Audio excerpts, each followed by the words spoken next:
Trick or treat, motherfucker. Oh yeah, Freddy. Oh, Buster What? Rhymes. Yeah, Freddy.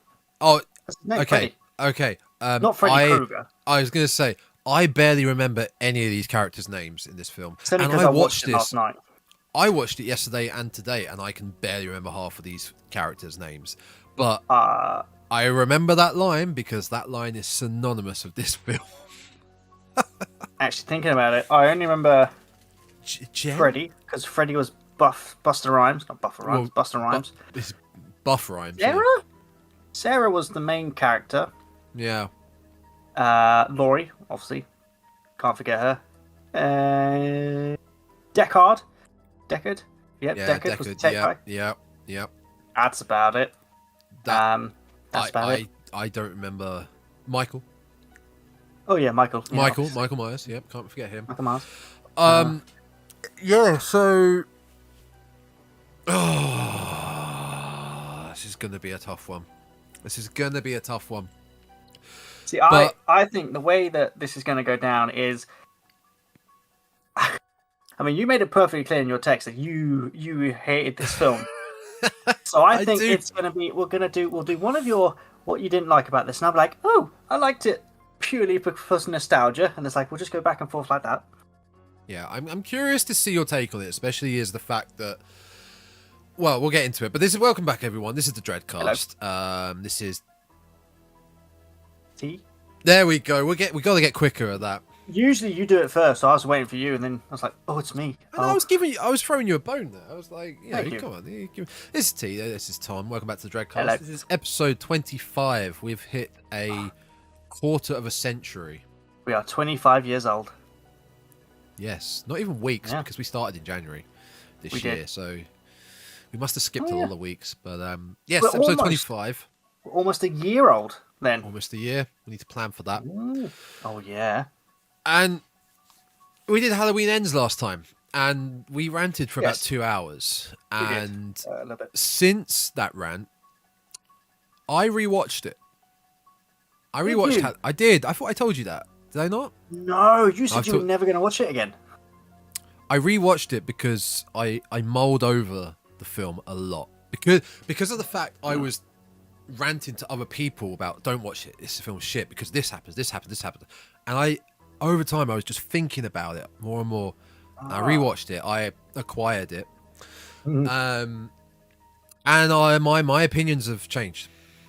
See, It- I knew I knew you said you'd thought about it. I didn't know you'd rewatched it. I did. I will admit, I was still of the mind where I thought Halloween Ends and Kills. I didn't like the two of them. I thought I don't know what they're doing. It seemed to Kills? me they were going off the rails. Kills was the worst one. Kills really went off the rails. However, after watching this film, I did sit there going, "Oh, they did that in Halloween Ends." I'm like, "Oh, okay, fair enough." And then again, it was like, "Oh, they did that in Halloween Ends." I'm like, "Oh, hang on, okay, that makes sense." So there were some bits in this film Yeah. where when I saw them in Ends, I sat there and thought, "That's really weird. Why on earth would you do that in a Halloween film? That doesn't make any sense." But now, after seeing this, I, again, of the same mind, I thought it over and went, but they did it in this one. Actually, it works. So I don't know why I was getting annoyed about it in that film. Oh, okay. You are giving this film we're about to discuss, far too much credit. Far too much credit. I will state this. I liked this film, but I liked it because of the nostalgia it brought to 2000, like early 2000 films. I really like early 2000 films. I agree. Because of the way they were done, and actually, there are some things that they do in this film. Yeah. That years later, and on certain video game platforms and social media platforms, they then started incorporating, which I thought was quite interesting. Apart from that, it's a very shit Halloween film. I will admit. A Halloween film and a horror film, it is not. No, it's not. Neither It's of not those things. No, it's No. It's a reality. It's a reality film, effectively. It's a fake reality. It's not scary in the slightest. No, let's be it's honest. shit. We haven't actually said so. As you can see from the video viewers here, you can see Halloween Resurrection posted everywhere. We are talking about Halloween Resurrection today. We were doing Halloween Resurrection because of how bad Halloween Ends was.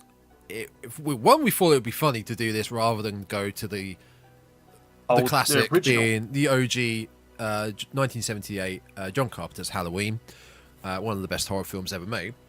That would be too easy. That would be too easy to go to a good film. So why not go to what is potentially the other shittiest film in the franchise, Halloween Resurrection? But upon doing so, as I said, I rewatched Ends, and Ends has gone up on my list of Halloween ranking. It really has. It Kills out of the new trilogy. Kills is the weakest for sure. Like the Kills was weak because it was just rushed. It felt rushed, and it was one of those films, kind of like an anime series, where you have a lot of action, a lot of stuff, and then for about 6 or 7 episodes, it's just okay, action again. His trip. So David Gordon Green. We'll get into Resurrection in a minute. I just want to get my points on Ends. I will just jump in. Who, as I pointed out the other day, is directing the Exorcist trilogy. So, okay. Yeah, because Exorcist 2, the original one, was so good. That's a bad film. Exorcist 2, The Heretic. Oh, okay. I haven't seen it. I only saw the first one. I can't stop there. Exorcist 1, classic. Exorcist 2, The Heretic, is really bad. With a more grown-up Linda Blair playing Reagan. They Exorcist 3. So many Exorcist films, didn't they? Exorcist 3 is fantastic. Exorcist 3 is so good. I have to watch the Exorcist 3. With, I can never pronounce his name, Chucky, Brad Dourif? Oh, Brad Dourif. Yes. Yeah. Dourif? I can never pronounce his last name. Yeah. I think it's Dourif. It's spelled Dourif. The guy that kills Saruman in Lord of the Rings.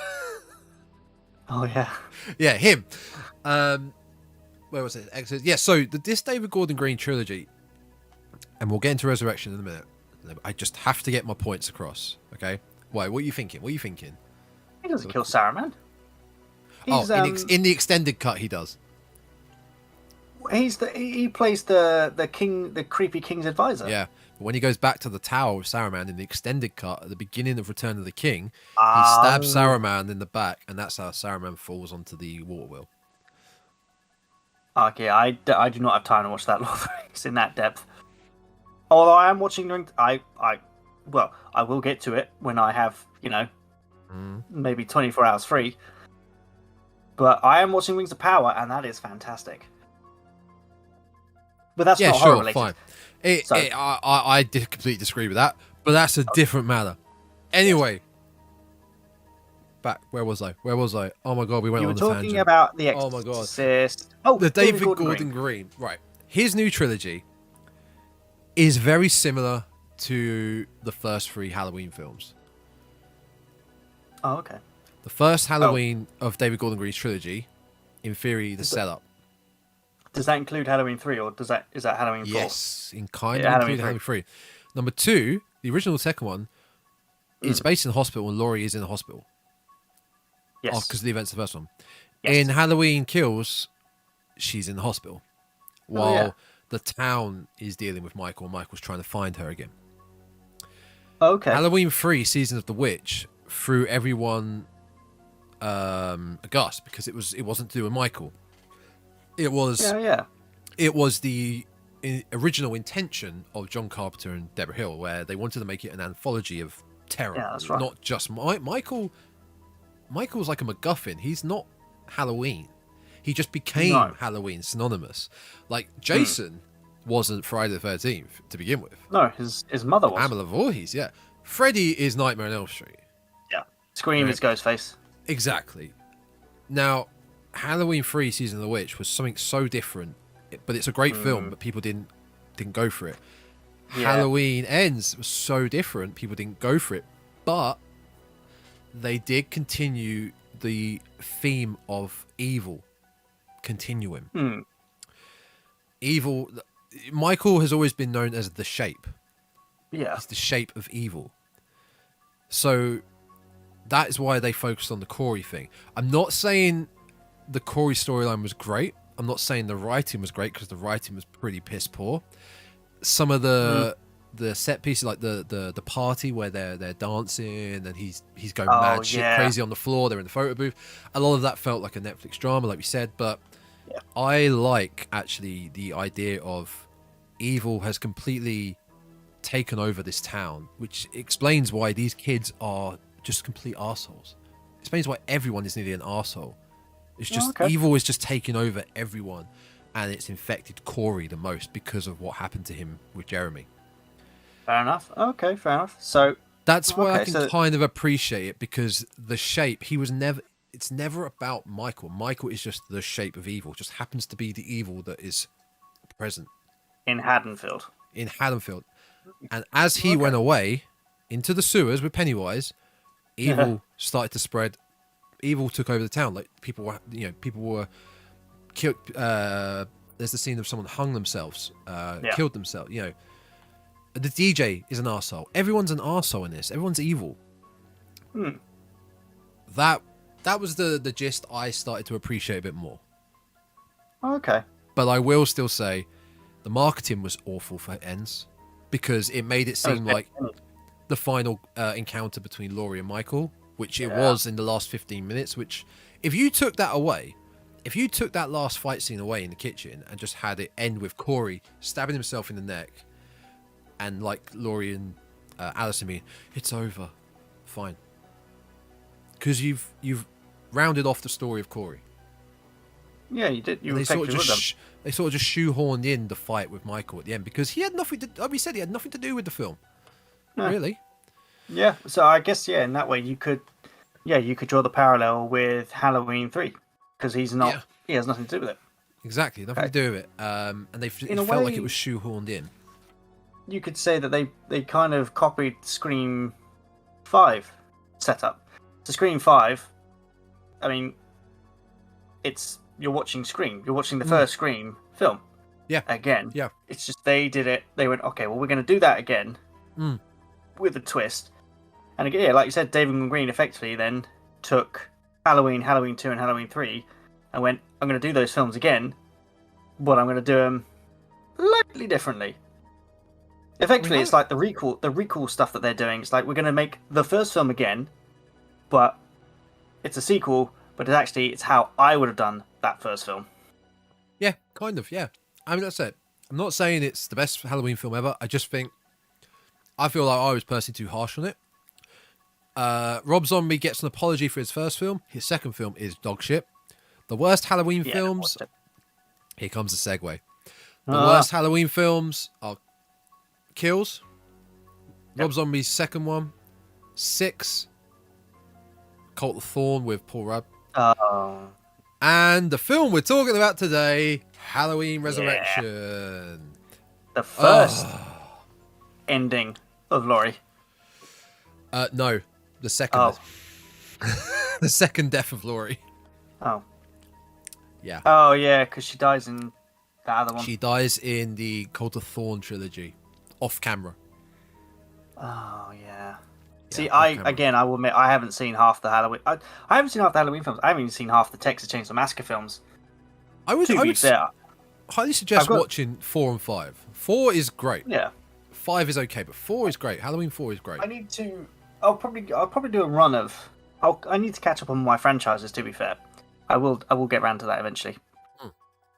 But see, I haven't seen H2O.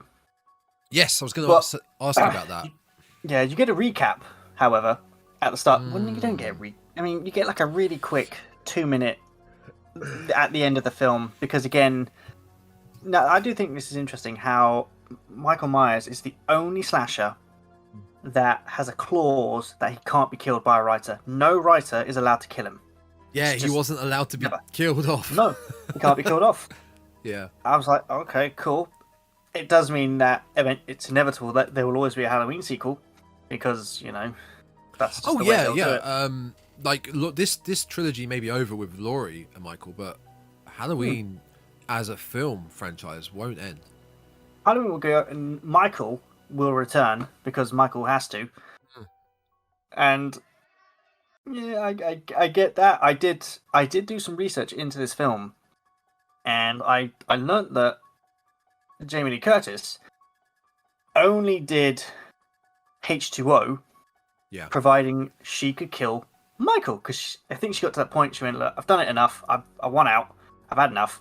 I'll come Yeah. back. Let me kill Michael." The problem is that the producer of the film, who owns I guess, the rights to Michael, and Yeah. has the clause they can never be killed, went, "Cool, yeah, you can't do that." It's So almost like they tricked her. I Like think they they tricked did. her. I think they did. I don't think she was too happy when she found out that they were making a sequel, because when she said, "Look, I'll come back. I'm Yeah. killing him. Then I'm done. That's it. Laurie's out. I'm good." I can't remember the guy's name, but he went, "Okay, well, we can't kill him. So I tell Yeah. you what, we'll dress him up as a paramedic, and she'll kill the paramedic, and he can come back." And then, of Now, course, when they yeah. when they Go on. announced they were doing Resurrection, immediately Jamie Lee Curtis went, "Are you taking the fucking piss Yeah. here?" Because they then said, "Oh, well, we're going to bring Laurie back," and she went, "No." She turned around and said, "I do not want to come back ever again." And she only agreed to come back as long as she died. Yeah, it's kind of similar to the Friday the 13th story with Tom Savini. He came back for part 4, and Corey Feldman's character as Tommy is basically a mini Tom Savini. He came back for part 4 because it was called the final chapter, and they were going to kill Jason off, and then they didn't, and he was pissed with that. Yeah. Because studio's going to studio. Yeah, I think we've said it a few times. You know, you've got, in the world of slashers, you have the big names. I mean, the biggest names. Let's be honest. It's Jason, Freddy, and Michael are probably the biggest 3 slashers out there. Obviously, there are others. Yeah, you've got probably. Chucky, Yeah. Ghostface. Well, actually, no. I'll add Leatherface to that, because obviously Yeah, I would Texas add Chainsaw Leatherface. Massacre. Yeah. So these kind of the biggest 4 ushered in the golden age of slashers. Yeah.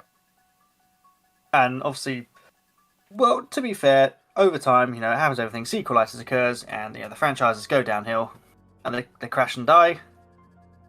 I mean, Halloween is so far the only franchise, I think, that has always had a Halloween film coming out. Because, again, the producer has that clause that says he can't be killed no matter what. So probably the studio, wherever they are, goes, "Right, well, we've got to make another one."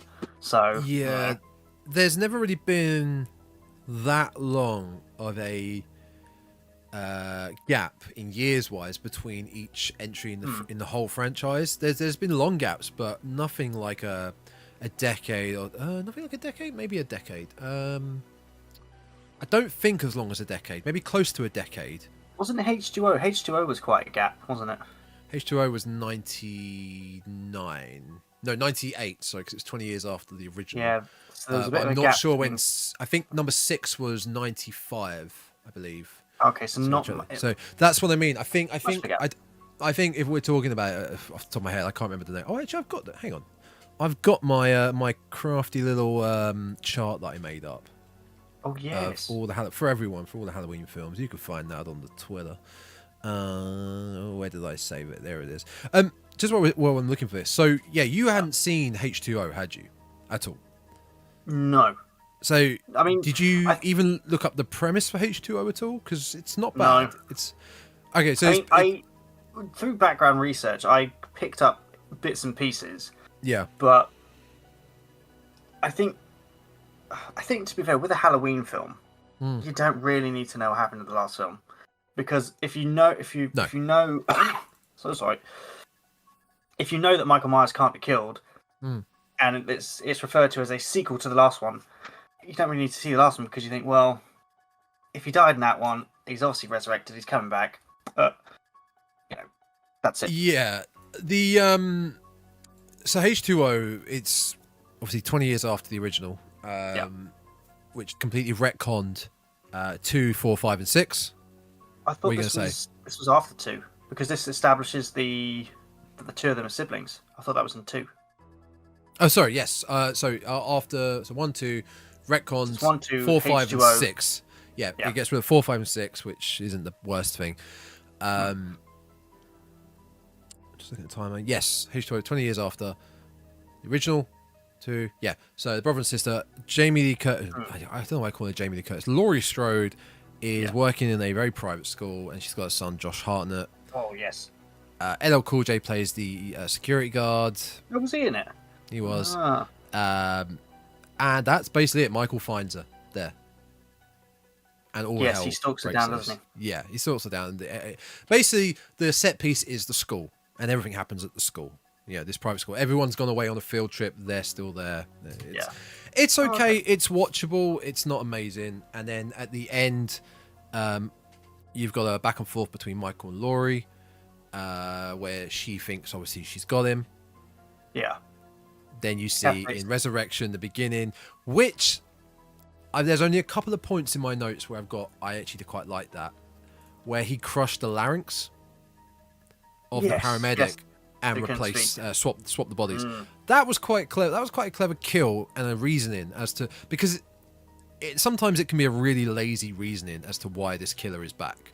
I felt that was quite a clever way of getting around it and tricking Jamie Lee Curtis into getting into another film. Yeah, well, that's why they called it Resurrection, because they told her he was dead. They're like, he's dead. And then when they labeled it Resurrection, and she found out, immediately her brain went, they're bringing him back, aren't they? Yeah. So again, she was pissed at that. She actually watched the film and went, the film is a total joke. She hates the film. She absolutely hates it. And she only agreed to be in it. She goes, look, I'll be in it. I'll be in the start. Kill me off. I'm out. I want to be gone. She's in it for a good 10 minutes, maybe 10, 15 minutes? She's in it for 15 minutes, and she only says 11 lines of dialogue, and that is it. I haven't even clocked on that it's that little, because it's a sanitarium, isn't it? Yeah. Which says barely anything. Now, I've got my notes. I got a point of a few of Laurie, because this fucking film, seriously. Right, it's a sanitarium she's in, right? Yeah. If she, at the end of Halloween H2O, she thought she killed Michael, but unfortunately, big time unfortunately, it was the paramedic, and Michael's still out there. Yeah. Then that's not murder, right? That's manslaughter. Murder is like killing with intent. Murder is premeditated, so you were going to do it. Manslaughter is you unintentionally killed someone. In theory, she wasn't in self-defense because Michael, paramedic, was pinned up against a wall or tree. I can't remember what it was with the vehicle. That's when, if you see, he's reaching out and she whacks him off. Would that not be more of a police matter, maybe jail time, rather than committing her as insane? They never really explain as to why the fuck she is in this insane asylum. My first note was why are we in an asylum? Because I just realised they don't actually explain it. And to be fair, I took it that she was just doing it to lure him there because he turns up. So I don't know. I guess maybe she just. It was. I don't know. And I hadn't seen this film for a good 15 years. So a lot of this actually came back to me like, whoa, I don't remember that. I did like that it's established that Michael, as a child, he spends time in an asylum. He grows up in an asylum. He goes in when he's, 6, something like that? Yeah. And he doesn't come out till he's like 20, in his 20s. Yeah. And I suddenly goes, oh, Michael spends time in an asylum as a kid. Hey, look, his sister in this one spends time in the asylum for like 3 odd years when she's an adult. It's like, okay, interesting little circle there. Yeah, I'll be honest, that is a nice little callback. I hadn't actually thought about that. That's actually a nice little. There you go. Well done, you. Well done for bringing a good point of this film. I found a point. But going back to the paramedic thing. Yeah. And again, this is where I started to. I think I started to soften on Halloween Kills and Ends as well, slightly, because in Halloween Kills. Yeah. Now this is before I saw Halloween. This is before I saw Resurrection. Yeah. When I watched it, one of the things I think I sent a message to you was, I don't get why is he's not acting like Michael Myers. He's killing them really weirdly. He's killing them and he's posing them It's odd. Oh, he's I so don't different in get this it. film. Yeah. And then when I saw this film, the resurrection one, again, it's as we mentioned with the paramedic. He goes, "Okay, I'm going to trick her." So he takes the mask off, puts on the paramedic, and lets her kill him and assume that he is dead. And when I saw that, I immediately thought, "Oh, Halloween Kills did that with the changing of his killing style." I was like, "Oh, okay, so maybe it wasn't. They weren't going right. We're just going to completely change Michael to something else." Could they have looked back and gone, "Okay, well they did it in Resurrection. Well, we'll borrow that. We'll just do it here." Okay. Yeah. So again, Potentially, yeah. So I did like that. I did think that was quite interesting because obviously it's never established how. I'm assuming Michael is quite smart. It's never established how smart he is. It's just established that he is, he's a one-track mind. He goes. He doesn't stop. Yeah. I thought it was quite interesting in this because Michael does this to the paramedic.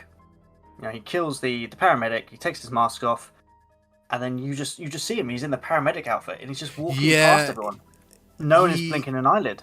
You see like him merging into the bush, Homer Simpson style. Yeah. In a paramedic outfit, yeah.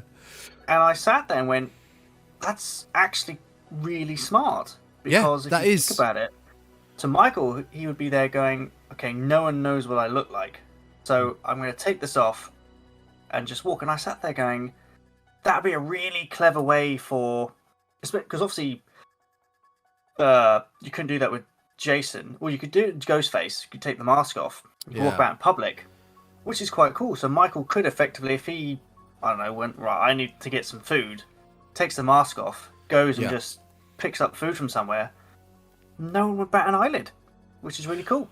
I really like that.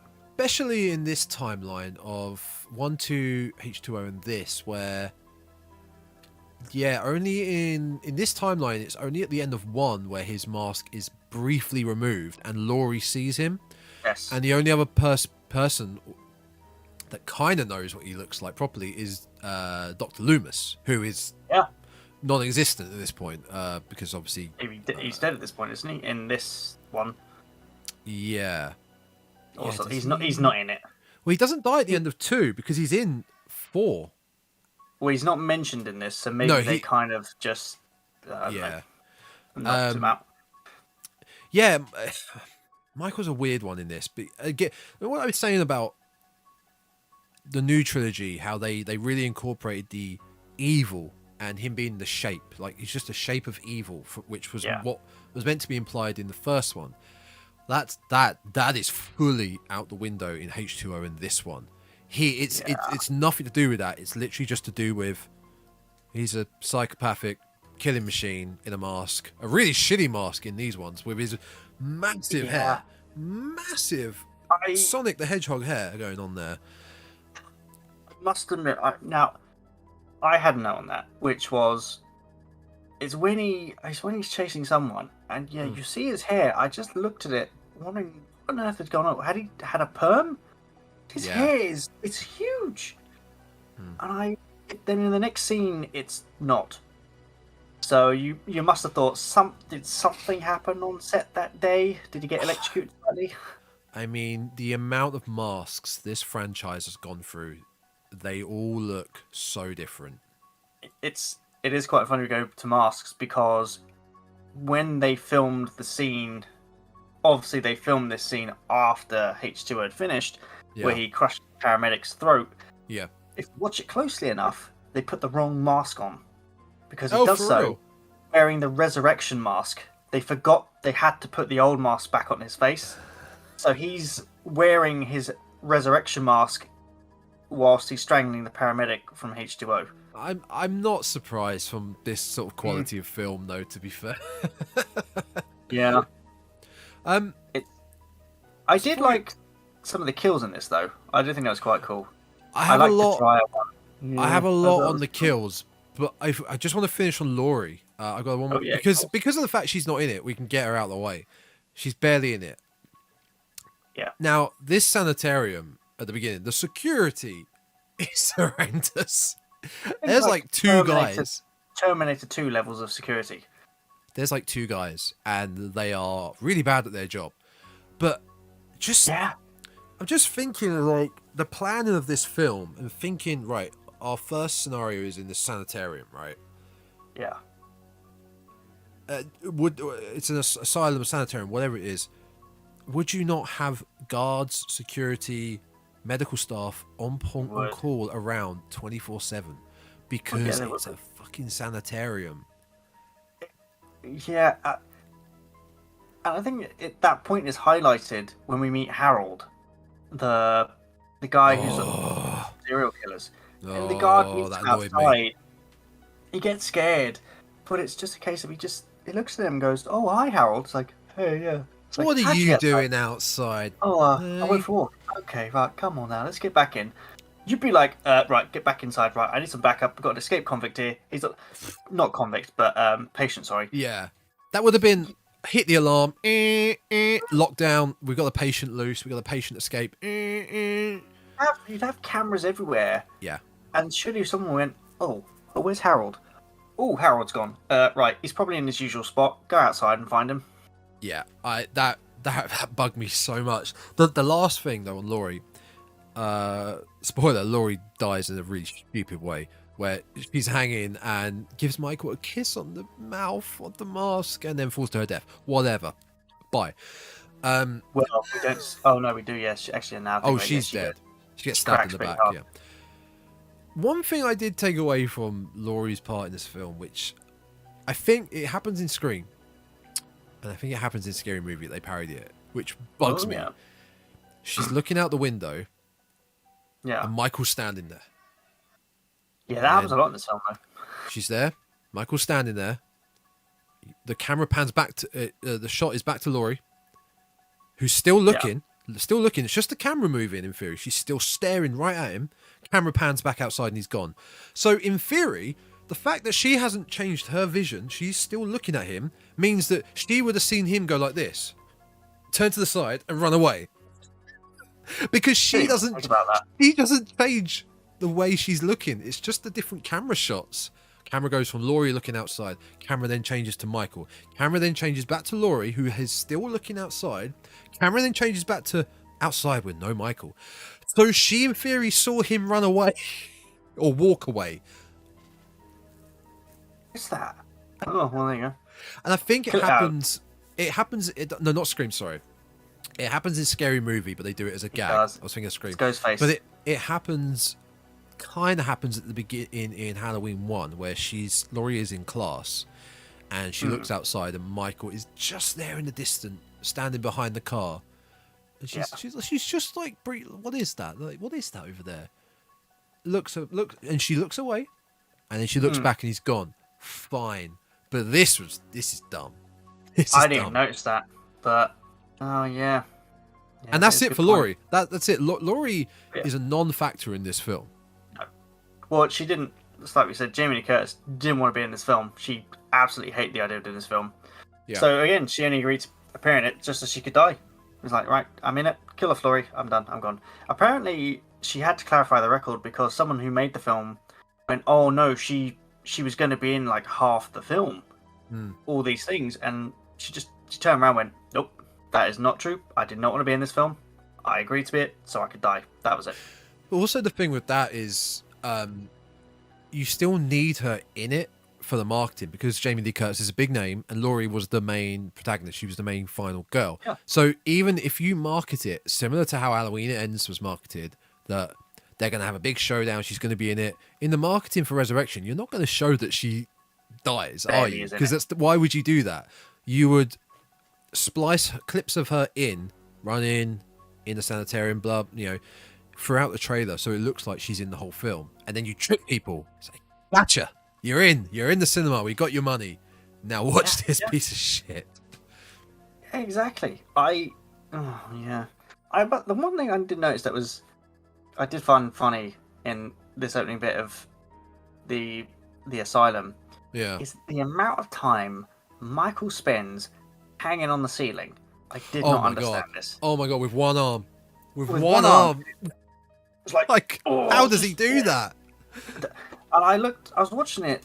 I mean, I was sitting there thinking, right, the guy who plays Michael, his one arm pull up is on point. The man is strong. But every time he does it, it's just I'm coming down. It's like, hello. Again, when he kills Laurie, he's just like, look at I mean, he can't be that. There is no way he's holding on literally by his fingertips. I'm like, no, you would have fallen by that point. There's no struggle. There's not that strong. Yeah, there's no struggle to him coming down. There's no like arm shaking. Just fluid. It's so fluid. Yes, I thought that. I'm coming down. Done. It's like he's being lowered on a lift. If this was a Terminator film and you watch the Terminator do that, you believe it because you know, well, it's a robot. You know, there's no strain there. It's literally just doing that. But the human muscle. Have you ever tried a one arm pull up, one arm let down?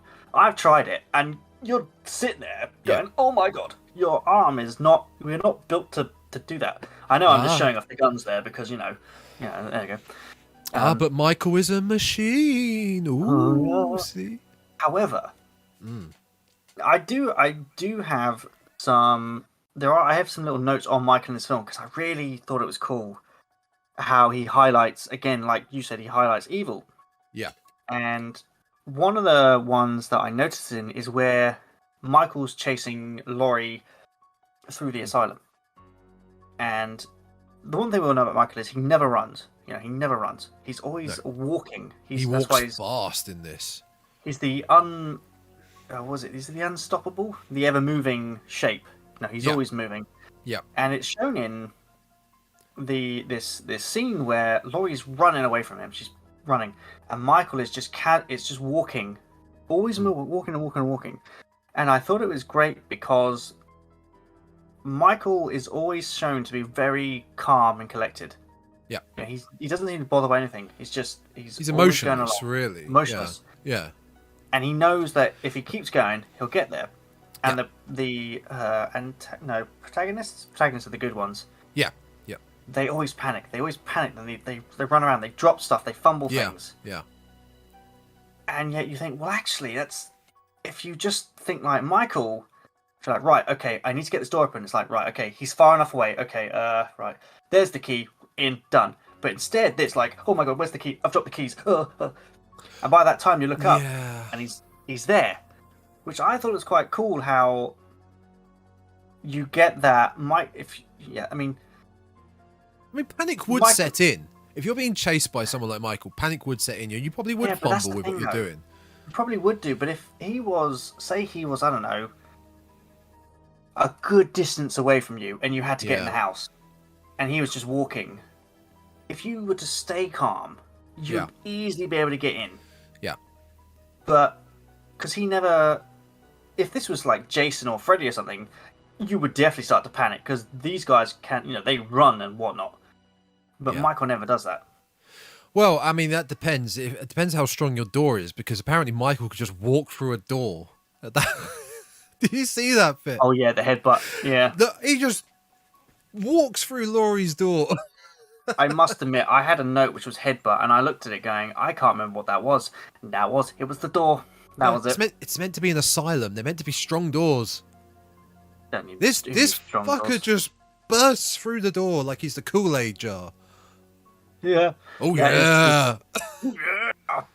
There we go.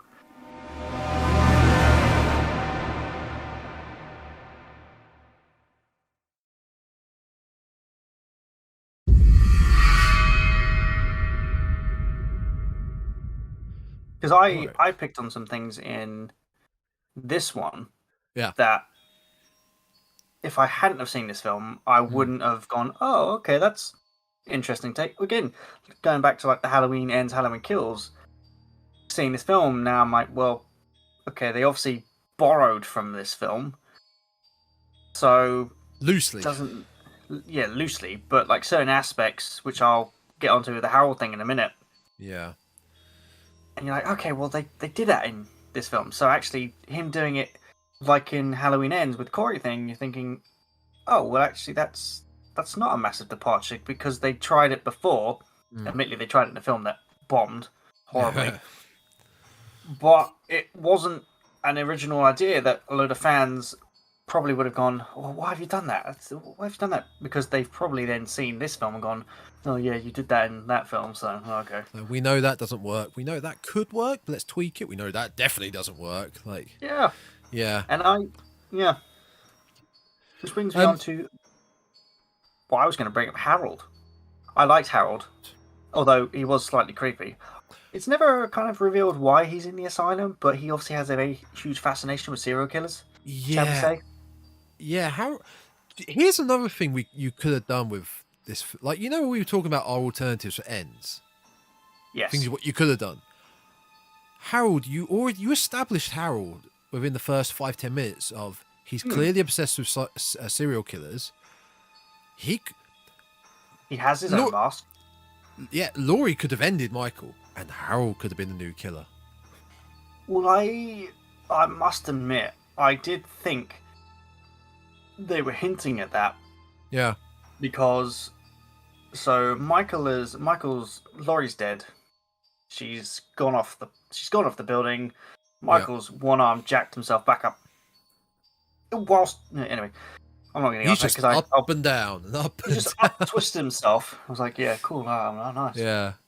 And I must admit, I didn't know why they were doing point of view shots from Michael, but you find out why later on. So, but it's interesting because we get a point of view of him, and he walks past Harold's cell, and Harold is sitting there. He looks at him, and he puts this mask down, and Michael just simply flicks the knife over. Yeah. He goes, "There you go." And I thought that was interesting because obviously Michael, you know, he's never distracted. If he knows what he wants, he's never distracted. Obviously, after he kills Laurie in this, it's interesting because that's kind of the end of his obsession with Laurie. In the relationship saga of Laurie being his sister, his sole focus is Laurie. He's like, I need to kill my sister. Point. Yeah, that was the point. So I thought that was interesting because he's done it, and it's like, right, well, I don't need this anymore. Here you go, you have it. Yeah. And Harold takes and goes, "Oh, you're Michael Myers. You're born on this day," and he rattles off. Yeah, he knows all the backstories of all serial killers. All the backstories of Michael. Yeah. And Michael just, cool, and walks off. And I then thought to myself, okay, well, what is his purpose now? Because it's kind of over. Yeah, unless they use the feeling of he just wants to go home. They tried to establish that in the Halloween kills. Yeah. Although there were so many. The one thing I found was a bit of a bugger with Halloween Kills was they kept setting it up to go in different directions, and the payoff was never there. Yeah. Because one of them in Kills was, oh, well, maybe he just wants to go home and stare out the window. Oh, so yeah. Oh, okay. You know, that's what you want. All right. Because Little and Big John were living in his house. Yeah. Which, ironically, and this is why I softened a bit on Halloween Ends with the Corey storyline. Yeah. Because in this film, you know, his purpose is done. It's like, right, I've done my job. Tell you what, Harold, your turn. Here you go. You take over the Michael Myers job. Yeah. Kind of what Ends did. Corey, you know, Corey says, look, teach me how to be you. Michael goes, okay. You know what? Yeah. You're just as evil as I am. Here's how you do it. Obviously, didn't really pan out for him because Michael thought, wow, you just beat me to a pulp. I'm coming for you. Yeah. I quite like that. I like that sort of... Even Michael's the only slasher up to this... In this... That of, you know, the main ones. To actually be shown as sort of going, okay, well, I don't need to kill anymore. I'm done. I'm good. I have achieved my purpose. Whereas all the other slashers... Well, maybe Jason... Actually, to Jason to a degree, it's easy for him because if you just don't go on his land, he's kind of content. So, yeah, I suppose you got those two. Yeah, it's weird how he showed compassion to this inmate. It kind of goes back to what you were saying about Michael's a bit more human in this film rather than the presence of evil. He's a bit more human because he he shows he shows a bit of compassion to this guy who loves serial killers, who's not going to get in his way to kill Laurie. He just is what he is, and he tricks Laurie actually when he's stuck on the crane. Yeah, he because does. he makes her doubt he makes her doubt herself. Yeah. When he mimics the paramedic being in pain. Yeah. And to Laurie, she goes, "Oh, hang on. I gotta check if this is Michael." Gets so close. Yeah. And Michael's underneath that mask going, "I've got you." Yeah. Ah. And the little things of Michael's always such a simple. Simple is the word. He's evil. He's personification of evil, but he's simple. The little things like the flick and turn and handing of the knife. He would never do that. No. Michael is he's a robot. He is a robot. Really, like that's a cool little thing to do. Hand a knife and then walk away. Why wouldn't he kill Harold? Why what's the reasoning? So, and then the fact we don't see Harold, like, and now technically Harold has potentially been framed for Laurie's murder. Maybe that it could be why. If you think about it, if that's what Michael was thinking, again, that shows incredible, smart brain. Yeah. Because he has just killed quite a few people in this asylum. Yeah. And if you were going to put the blame on anyone, blame an inmate. Yeah, why not? Yeah, who's clearly obsessed. I'm assuming he doesn't know who Harold was. But if he did, well, actually, no, again, obviously when I did some background research in Halloween, in H2O, he's seen taking Laurie's folder, and he goes through it, goes, okay, well, she's under this name, so he does his research. So it could be plausible that he had a list of the inmates from somewhere and went, there's a guy there who's obsessed with serial killers. Finds him and goes, right, here's the knife. You're going to get the blame. I'm off. I'm assuming it's nothing that complex, but there you go. A note I took down was that obviously this is 3 years after H2O. He decided to find another black jumpsuit because clearly that's what he likes. No other clothes, because he comes back in a black jumpsuit. Now, how did he get the mask? I don't know. Folks, listeners, viewers, am I completely missing something? And in that recap, at the beginning of the resurrection, where you see the paramedic's head get chopped off with the mask, and then he's stealthily there. Does he pick the mask up? I can't remember. Do you know what? I have the film at hand right here. I'm going to look it up. I'm going to quickly have a look. I don't know. No, because the mask is different. I'm watching right now. Oh, let me turn the volume down. I didn't like this mask, to be fair. I think the problem I had with this mask was that it was the eyes. The eyes were so cut out. Yeah. That I remember looking at it thinking, oh, they were, I'm seeing way too much of your face underneath there. Yeah. Whereas most Halloween masks, the eyes are quite, they're pretty much black. Small. They're pretty much pitch black. So you never really see Michael's eyes, but in this you fully see you can almost see his eyebrows. It's weirdly cut out. I don't know why. Okay, I've got the footage here. I'm watching. The recap is happening. Paramedic is checking on Michael. Big mistake because you are now dead. Yep. There goes the paramedic. Okay. And there goes Michael in the paramedic. Okay. How's he doing? Pause. So. Ooh. Michael kills the paramedic in H2O at the school. That is when they swap bodies. The paramedic with Michael's mask is put into the back of the ambulance, drives off, and that's where Laurie steals it, and they crash, and that's where she chops the head off. She steals the ambulance. Oh, right. Okay. Because she's like, I've got to end this. Yeah. So she thinks she's got Michael with the mask on, and she thinks she's decapitated him with the mask on. While all this is happening miles away, Michael has already done the body swap, and he's got the paramedic outfit on, but no mask, because the mask is in the van. Yeah. So the mask is, in theory, miles away that's been chopped off. You know, it's on the paramedic. The paramedic's head's been chopped off. Yeah. Yeah. Oh, okay, then. So he gets the mask back and then does Wait. some weird carving. Wait, that makes no sense. How did I not notice this? Oh, this is so fucking dumb. This is so dumb, this film. I mean, So, okay. this is a plot hole. Okay. Okay. Okay. Right, let's go through that again. End of Halloween Okay. H2O. Yeah. Michael and the paramedic swap bodies. Yes. Michael is now dressed as paramedic. Yep. Paramedic is now dressed as Michael with the mask. Yes. Paramedic gets put in the ambulance. Jamie Lee Curtis, Laurie steals the ambulance, drives off with him, is driving. Yep. Driving means That's moving away.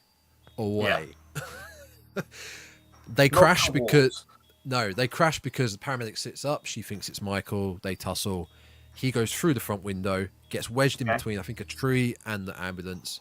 She gets out, whacks his head off, with a thinks shovel. it's all over. Again, they're far away. Michael is back at the school.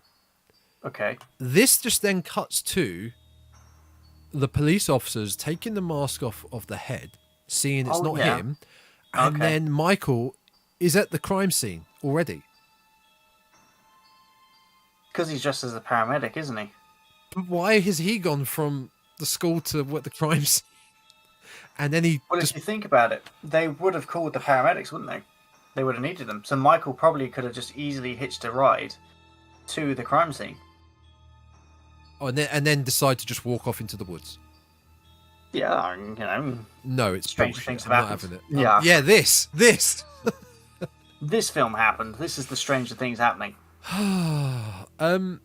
We probably just the film itself. It's very, like you said, it's very much of the 2000s, early 2000s. When Big Brother was coming out, it's very much of the what is that sort of style of entertainment? Reality. That's it, of course. Yeah. Reality entertainment. It's a Dangertainment, you might say. oh, Dangertainment. What a name.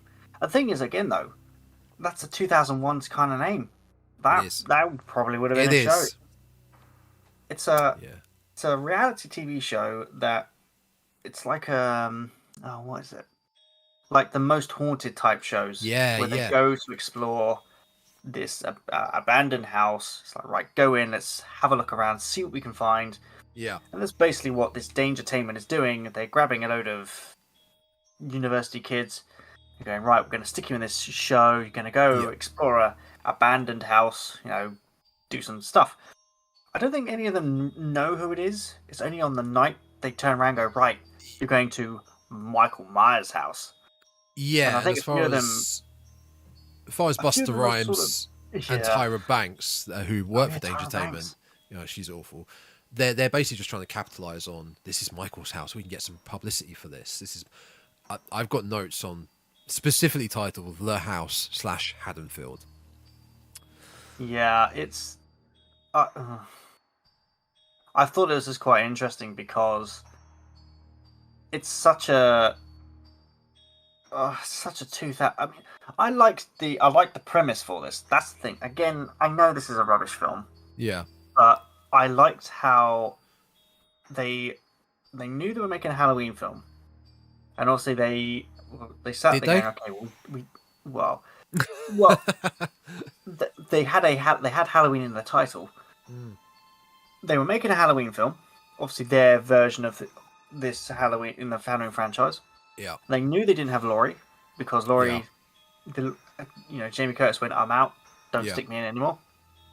And I thought it was interesting how at the time, like we said, reality TV was building. It was about to boom. It's booming, yeah. We were going to get things like The Only Way is Essex, Jersey Shore, Big Brother, all those. Oh, those are way off. Like Towie and Jersey Shore are way off. We're talking Survivor, Big Brother. Yeah. That sort of those mind-bogglingly bad shows that I cannot stand watching. I hate them with a passion. Mainly because they cancelled Firefly for one of them, and I never forgive them for that. Yes. And unfortunately, the thing is, that was the thing at the time.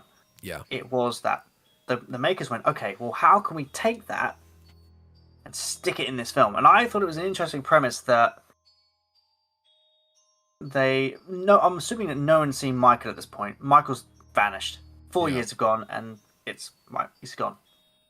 So of course, naturally, you might think, well, shit, let's go have a look at his house. May as well. No one lives there. So I thought it was quite cool how the premise of the film was go find out what makes him tick.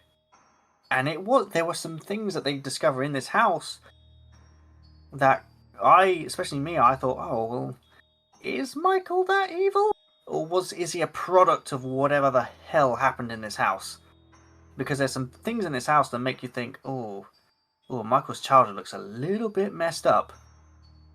I thought that, but I'm not sure if it's explained in any wiki or any other websites describing this film. But certain parts of this house. Now, I'm gonna get back to the house in a second. But certain parts of this house that you're describing, like how the contestants find a kid's high chair, or they find they find a chamber underneath the basement with chains. I'm not sure if those not props but areas and props were put in by Dangertainment to create more scary moments, because they do add in, they add in like mannequins and fake body parts to create jump scares. So I'm not sure if that was established that all that was fake. It is. Yeah. So there's a little bit later on where it's Sarah, Rudy, that was the other name, and biker dude, goth dude, I can't remember, I don't know what his name is, Oscar or something. Yeah. They come across Freddy, and they ask him, it's like, right, all of this stuff that's going on in this house, is that you? Have you done all these things? And he confesses to a few things. He says, oh, well, because at this point in time, Freddy's dressed as Michael, and he's trying to he's doing it because, ironically, because he's trying to capitalize on Michael. It's like, right, well, and he explains reality TV in a nutshell. He says, look, people, they don't care about stuff. They goes, right now, they just want to see you lot getting scared. Yeah. They just want to see people getting scared. I'm just going to give it to them. That's what they want. And, which, again, that was what reality TV was. It's like you're watching people do stuff when actually, like, well, why don't you just go and do it? And that's stupid, that moment. That's the one thing I never understood about Big Brother. Yeah. Was you watch these people in a house. Yeah. And I remember this because I was at school when this happened. I was at secondary school. And it took over early morning TV. Even on kids' channels, it was just Big Brother. E4, it was on all day. You could watch live stream of it. And I remember turning on in the morning because I was like, right, because I'd heard about this show and thought, okay, I have to find out what the show is. Let's just have a look. So I turned it on before I went to school. And I kid you not, for the half an hour that I watched this thing, I don't know how I got through half an hour before school. It was this dude sitting in a kitchen with a cup of tea, just drinking it. Yeah. And I remember sitting there watching, going, why are people watching this? It's just when blokes sitting having a cup of tea. It's like, just go make yourself one. Go have that cup of tea. Humans are instinctively curious about what another human is doing. I'm not that curious. Well, most humans. It's just... I agree with you. I agree. It's baffling. Because, like I said, it was on E4. You could watch the live... When E4 didn't really have much going on. It was quite new at that time, E4. It was, wasn't it? You could watch live stream of Big Brother throughout the night of them sleeping. But it was the point of it was like, something could happen, though. So I've got to keep watching. But something could happen, though. What could happen? But something might happen, though. I don't know. What if I miss it? Yeah. It was all about the FOMO. Because then you'd have to wait till 10 o'clock that night. And again, it's hinted on again because we get the slasher party, the slasher viewing party, which I thought was quite funny. Where I didn't even take any notes on that. Deckard and his roommate go to some university Halloween party. Yeah, Halloween party at university, which again. Oh no, they're seniors. They're seniors at high school. Oh, are they? Yeah. I'm going to just run through the nostalgia in this film really quick so I can get out of the way. This film was a 2001 film because it has something like, I don't know, early 2000s. I think it's 2, yeah. Because of these reasons, it has a university in it. It has some stuff that happens on campus. Yeah. We have a lot of weed in this film. Yeah. We have a lot of nudity. Well, not nudity. We have nudity in this film. There's zero nudity in this film. Yeah, there is. Oh, not full blown. Yeah. Well, Are you talking? not like top wise. There is. Are you talking guard- in the chamber beneath the basement? Yeah. She always covers herself though. No, she doesn't. Is there? Oh, I missed that. I was Yeah, there so It's enthralled by the film. very quick. Yeah. So there's female nudity in the film, which in the early 2000 films there was quite a lot of. Yeah. There is a lot of weird flirting between one of the guys, between the American Pie lad. Oh, we'll get on to the acting, And the writing, and the cast because I got notes on that.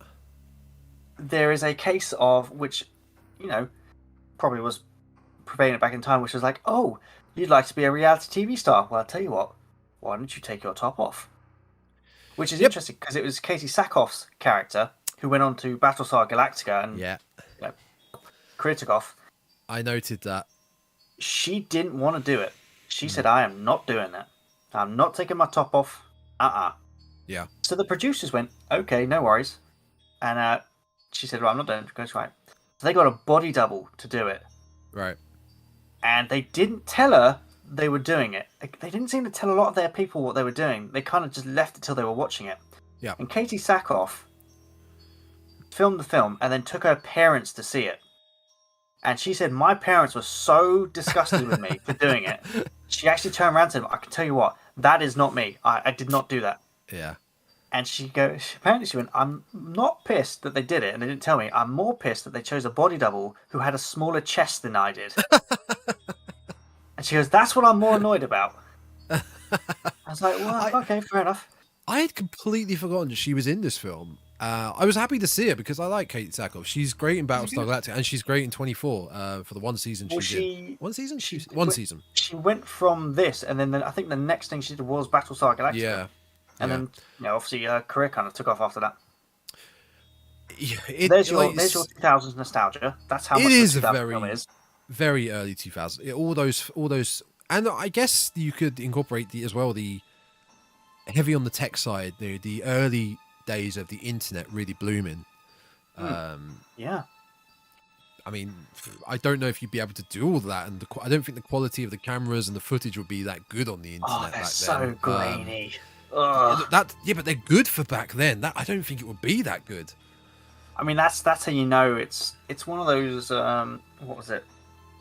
It's one of those running jokes where it's 2022, and whenever people goes, "Oh, caught this ghost on video," it's like I was out 2 months ago. I caught this ghost on video. I got the video, and then you watch it, and it's, were you using a 2000s phone? Because it is grainy as anything. Yeah, pretty much 90%, probably 95% of normal video recording equipment these days is in 1080 HD. Yeah. We were talking about the house and I mean, we've pretty much gone through the premise. The premise is so simple. They go to Michael's house, go looks around, and people die. Now, at the beginning of the film, our lead girl, what's her name, Sarah? I think so, yeah. It's either Sarah or Jen. Oh, she's really boring. Jen's her best friend. Jen's Katie Sackhoff. Oh, okay, that's Sarah. Yeah. Who, the actress, can't scream. There you go. Yeah, I could tell. No, she actually can't scream. Yeah, I could tell because she didn't do any screaming. So so any screaming you hear coming from her character is dubbed. I've got something to say on dubbing as well in this. Okay. When we're introduced to her, it's at a university. Yes. I, for one, have never imagined Haddonfield being big enough to incorporate a university. To me, it's a small town in the Midwest. It's in Illinois. Like, it's just. Well, it's in Illinois / California because of the palm trees. But it's to have a university. It just doesn't feel. I mean, you get that in England, where I went in Hatfield near St Albans, tiny town, but it's got a university. I've been there. But it's the university of the county. Haddonfield University, Haddonfield just never gave me the impression that it was a big place to really have that such of a community in a university. That was all I put about the university. But the house, how the hell is this house? I've talked about this so many times in different films. How the hell is this house still up? How is this house not fenced off, not boarded, not got security around? Can you imagine this sort of storyline happening? Forget about there being a serial killer out there, happening in the UK. Imagine there being this sort of Most Haunted Survivor show. Yeah. Right, contestants, you're going to be staying in the West House tonight, or the Savile House tonight. Oh God. I mean, the West House, I think, got demolished, but the West one did get demolished, thankfully. What about? Wouldn't there be a public outcry to people doing this? The thing is, though, it's like you just said, though. People are curious. They would want to know. Yeah. Just imagine if the West House, for the maybe international viewers who may not know, the West House was referring to Rose and whoever his name was, Fred West, Fred and Rose West, who were horrible people. They were incredibly sadistic serial killers who tortured and killed their own children. Very nasty stuff. And they buried them in the garden, and what's the nuts? They did horrible things to them. Yeah, you want to talk about the personification of evil. They died. They actually only died recently. They didn't die that long ago. He died. She's still alive, I believe. Oh, right. Okay, well, she's still alive. Yeah. But what they did was they demolished the house because they went, you know what? We've got to get rid of it. Get rid of this stain. But it's like you said, people are curious. And if the West House was still up, you would find people that were like, well, they're horrible people, but kind of curious to see, what the house looks like. But what about Haddonfield Council or the government in the town? Would that not be such a big deal that we have to do something about this house rather than just we'll just leave it. We'll leave it abandoned. The thing is, it's one of the. It's the sad thing is it's profit. Yeah. Because when the missus and I first started dating, my missus is a huge lover of criminology. She really enjoys it. And so I thought, I'll tell you what, I've got a really cool date idea. I'll take her to London and we'll do a Jack the Ripper tour. Yeah. It's quite interesting, actually. It's quite a nice, even if you're not a fan of horror, they lead you around London. It's quite fun. And so we did that. And so they lead you around it and they go into detail about all the points and where, Jack the Ripper murdered the ladies, or he dumped them, or did all these things. They show you the photos. And I must admit, I started getting a little bit queasy at this point because I'm good with fictional horror. It's great. But when it came to this and they showed us the photos, I went, that's bad. That's actually bad. Because it's based on a real thing. The missus absolutely loved it. She went, have you seen this photo? I'm like, nope. Yep, I'm good. It's human curiosity. It's curiosity. And I don't condone any, we don't condone any acts of violence in the real world or anything like that. Yeah. Even I was like, but it's like, no, I've got to go have a look. Let's have a little look. Yeah, I just need to see if I can get inside the mind of him. Yeah, I can understand. I can't understand. I can't empathise, but I know where you're coming from. I see what you're saying. So yeah, potentially the mayor of Haddonfield went, well, we're a small sleepy town, but these people keep coming to have a look at Michael Myers' house, so maybe leave it up. The last thing I got, which kind of would be a good segue onto, let's talk about the kills after this, the deaths. This house is not big enough for 6 people to be in it. It's really not. And 6 people to be in it, be split up, and a large, scary man in a scary mask able to walk around and them not see him or hear him. And also, it's not big enough for them to be split up and not hear each other from other rooms. When American Pie guy dies, when he dies, he's on his own in one of the rooms, and Michael bursts through. Very good positioning. He bursts through a wall on the other side of the room, through a mirror. Oh yeah, that's right. Which would make a big explosion. Smashing noise. You've got American Pie dude screaming and shouting, and no one can hear him. But at the same time, they're able to hear Jen scream at some point where she's tricking them from downstairs. No, she finds the cameraman and she screams and they hear her. Yeah, She finds so the they can dead hear camera. that. Yeah. No, yeah, Like, good but point. this house isn't big enough for that to really happen. You will be able to hear everyone. It's the TARDIS house. It's big on the inside, clearly. Clearly. It's big enough that later on in the film, Sarah can climb on the roof and no one can spot her, even though there's a full camera crew outside.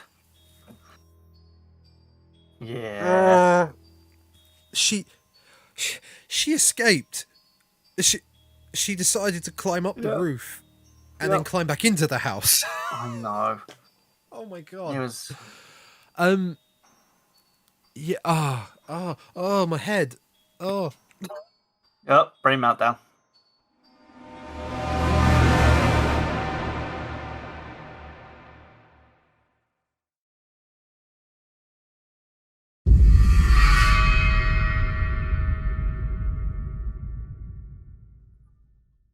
You know what I noticed though? Yeah. And I only noticed this. What was it? Yeah, man. Halfway through, the film's not long. The film's only about an hour and 29 minutes. It's quite short. Yeah. Well, no, it's not quite short. That was roughly the time.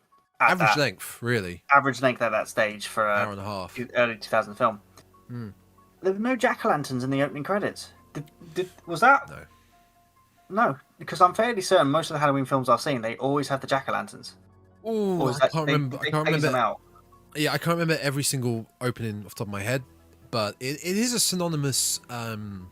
It's an iconic piece of imagery for the series. It really is. Yeah. I don't know if they. I don't know. Maybe they. Again, I haven't seen most of the Halloween films, so I don't know. They might have phased it out, something like that. But the one thing we'll stick with the Dangertainment because we like our Dangertainment here. Yes. And it was really cool to see this because effectively they're live streaming this event, and usually with reality TV shows, you have to call in. Yes, again we'll go back to Big Brother. You had to call in to vote. They count the vote, or nowadays like Strictly Come Dancing, things like that. You call in during an extended advert break to do the votes and things like that. But there was never, back in the 2000s, there was never any immediate interaction with what was happening. That things weren't that quick. Whereas in here, there kind of was. So, like I said, the university students, they're watching this big slasher. They're watching the show. Deckard is sitting there thinking, hang on a sec, this seems a little bit too real. So he's trying to help Sarah and the people in the house, survive. Yeah. And it was great because it was pretty much instantaneous messaging with Sarah in a very primitive form, like you now find on Twitch and YouTube. So, you got the live streaming and you can chat to them. And Deckard and Sarah were doing a very basic version of that. So Deckard was watching Sarah because obviously they can hear her, but she can't hear them. I don't even know how he was doing it. She's got that big old chunky 2000s notepad phone. Ugh. Yeah, and it actually flips open like a notepad. Oh, yeah. It's like a PDA. Like the Dom Jolly phone jacker type thing. And so she asks him, she writes to him, says, look, where is he? And he replies back, kind of like, and I thought that was again, the live stream chat, which Twitch and YouTube and other places kind of adopted a bit down the line. I don't even understand how it would have been possible, because he had one screen, right? Yeah. He had one screen in this side room of this party that he was at. Well, no, he had multiple ones. He had the big one, but then if you looked at his computer, he had the other ones down there. You sure? So he could see everything going on. So when he was looking at one, he could see so he could see Michael going up the stairs because he had the side views down here. I think, if that's right. I think am looking had now. Multiple screens. It looks like he's only got one screen, so one big right. monitor. Maybe the I'm thing making is myself with this one monitor, he had one monitor, but he was watching the Dangertainment, but Dangertainment had split it into different cameras, so you could That select might which be camera where- you wanted to watch. That Thing might be it. is, all these cameras were taking up his whole screen. How is he able to open up this program or piece of software to be able to? Yeah, but he's not able to see what he's doing because his screen is taken up by this Dangertainment. Oh yeah, good point. How can he see what he's doing on this computer if everything is taken up on this screen? He just magically type into this person who he's never met. By the way, Deckard is a senior in high school computer nerd who has been talking to. He's university. Are you sure? Because they met him and his friend mentioned that they're a senior in high school. Oh, did they? Oh, I might be Probably wrong. wasn't I'm beneficial fairly to the certain point. it's that. He has been messaging Sarah. I can't remember As Deckard. As Deckard. I can't remember about what. Just it's back to what you mentioned about early 2000s online chatting and whatnot. Yeah. And they've never. Sorry, I've just gone to the bit with Katie Sackhoff. Yeah, that's not her body. No, exactly. It's a body double. Yeah. So Deckard is basically her online friend who tries to help her, but it's not possible for them to be talking like that. They never established that he's using the He's just typing on the keyboard and the message gets sent. Yeah, so he's texting. So he's like doing some weird online texting to her phone. But Or how? something. I don't know. It's it's Hollywood magic. They were clearly way ahead of the curve. As far as we're talking about characters, all the guys in this film are creeps. Oh yeah, they're All weird. of the male characters are absolute creeps, and especially the Deckard's American probably the pilot. only one who's not. Yeah, probably more so. I mean, he's talking to his friend a little bit douchey Freddie? at the beginning. Yeah, Freddy's not really a creep. Freddy's just he's a bit. He likes his money. He likes his kung fu. That's for sure. Blimey. the American Pie dude Pie is a kid. creep. Yeah. Sexually not sexually harassing, sexually assaulting Katie Sackhoff's character, and she's just brushing it off. Like, he gets It's that, very so bad. He gets so that bad. camera of his right up into her butt. Yeah. So close when he's going up the stairs. I mean, if you got that close to, anyone's butt with a camera, you're probably either getting, you're going to get some very unwanted attention. Because that person's like, right, can you get that camera out of my private bits? The casting and the acting of said casting is pretty dire for the most part. It really is. Yeah. Oh come on, you can't Yeah. tell me this was some solid pieces of acting. Katie Sackhoff No. was a No. much better performer than the I mean- lead actress.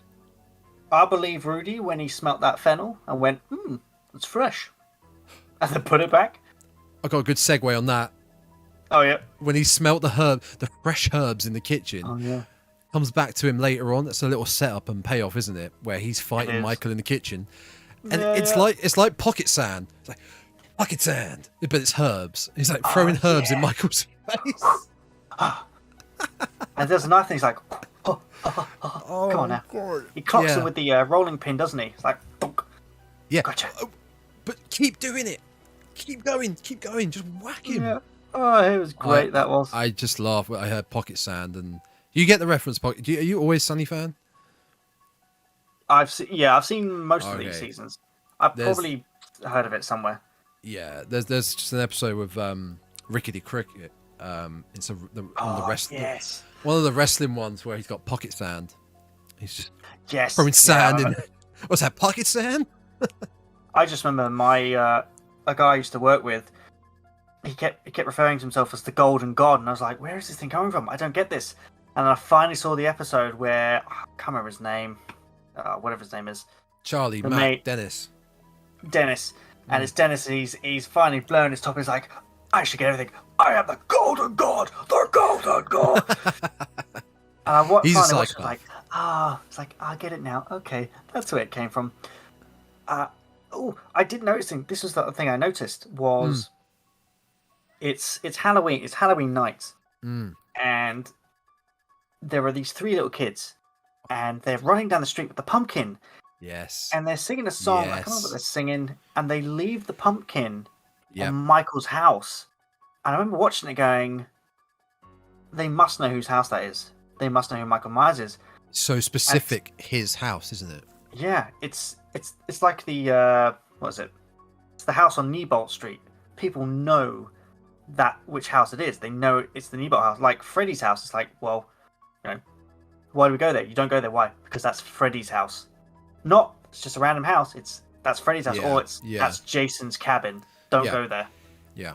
And they leave it on his doorstep, and they walk off. And I was like, is this a really like little clever in-law new sort of what's the word? It's like a habit or it's like a superstition.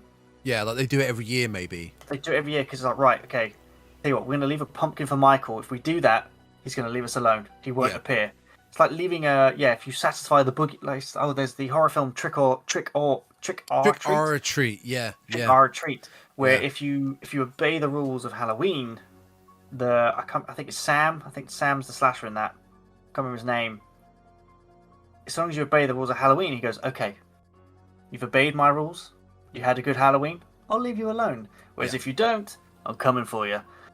And I thought that was quite cool how these little kids who are, probably shouldn't know who Michael is, have clearly heard about him and gone, okay, we're going to leave a present for the boogeyman so he won't come after us. That is, again, another fantastic segue into something I wanted to mention regarding the sound design in this film. And we mentioned it earlier about the... you talked about the screaming. She couldn't scream, so they added it in. There are so many dubbings of stock sound effects in this film. Yeah, I bet it had the Wilhelm scream. There is. That's at the beginning, in the flashback. Was it? Yeah, it's really bad. But there's also a dubbing stock sound effect with these kids. It's it's when they once they've dropped the jack-o'-lantern off at the doorstep, they turn around and run away. There's a little giggly laugh of a couple of kids laughing, and it's a really generic stock sound effect. There is also the really bad one of when they're first exploring the house and Rudy discovers the knife in the drawer, and it is the one that gets used far too much of pulling the knife out the drawer, and it's a shing. That's where that note came from. I had a note which was really like a really clean knife. I'm like, where's that come from? Now I'm like, yeah, it was Rudy. He pulls out the knife, which should be caked in dust, but it's not. And it's also badly timed. It's not timed right. No. The sound effect is not timed right. It's kind of slightly off. And the sound effect happens again when he puts the knife back. I have tried on multiple occasions to try and get that sound effect in real life. Like, when you got your knives in a block in the kitchen, or you try to go shing, it doesn't work like that. It's like when it's used when you're sharpening that exactly kind of noise. Yeah. So I heard the kids laughing, the shling. The other one is it's the Time Splitters audio cue. The Time Splitters 2 audio cue. There's an audio cue from Time Splitters 2. Yeah. That it's someone who's like screaming. Incredible game. She gets set on. Oh no, it's brilliant. She gets set on fire in one of the levels. There's a really it's an audio cue. I'll find it and I'll send it to you. Yep.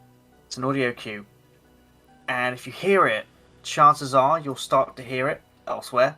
Okay. It's one of those generic sound bites that you sit there thinking, I've heard that before. Like the Wilhelm scream, you will hear it everywhere. You just know it. I think we need to go into the kills because they're not that interesting. No, not I'll really. be honest. The one interesting one, it happened very quickly, is the cameraman before they go into the house. Yes, tripod. Now, so there's a cameraman setting up the cameras in Michael Myers' house, and Michael just appears.